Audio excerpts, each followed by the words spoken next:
Friends, Sachin, போக்கிரி, காவலன் இந்த படங்களோட பேரை கேட்ட உடனே விஜய் வடிவேலு சேர்ந்து பண்ண அந்த காமெடி தான் ஞாபகத்துக்கு வரும். உடனே சிரிப்பும் வந்துடும். அந்த அளவுக்கு தமிழ் சினிமாவில் தவிர்க்க முடியாத நடிகர் தான் வடிவேலு. இவருக்கு குழந்தைங்க பெரியவங்க அப்படி இல்லை, எல்லாருமே இவரோட ரசிகர்கள் தான். இவர் கொஞ்ச நாள் சினிமாவில் நடிக்காமல் இருந்த தற்சமயம் கத்தி சண்டை படம் மூலம் மீண்டும் ரீஎன்ட்ரி ஆனார்.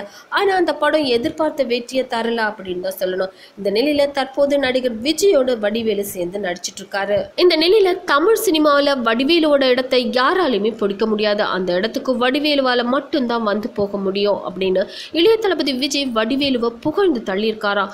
மேலும் இளைய தளபதி விஜயை வைத்து அட்லி இயக்கிட்டு வர படம் தான் விஜய் 61. இந்த படத்துல வடிவேலு விஜய் கூட சேர்ந்து நடிச்சிருக்காரு. மேலும் இதை பத்தி வடிவேலு சொல்லும் போது, அட்லியும் விஜயும் எப்பவுமே நம்மளோட ரசிகர்கள் தான். நம்ம காமெடியை பத்தி எப்பவுமே பேசி சிரிச்சுக்கிட்டே இருப்பாங்க. அது மட்டும் இல்லாம தமிழ் சினிமாவில் நீங்க விட்டுட்டு போன இடம் அப்படியே இருக்கு, அந்த இடத்துல நீங்க தான் வரணும் போனோம் அப்படின்னு சொல்லி பாராட்டிட்டே இருப்பாங்க.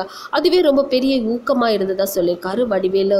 இந்த வீடியோ பத்தின உங்களோட கமெண்ட்ஸை மறக்காம சொல்லுங்க. கூடவே இந்த லைக் ஷேர் இதெல்லாம் பண்ணிட்டு ஞாபகமா நெட் டிவி ஃபார் சேனலையும் சப்ஸ்கிரைப் பண்ணிடுங்க.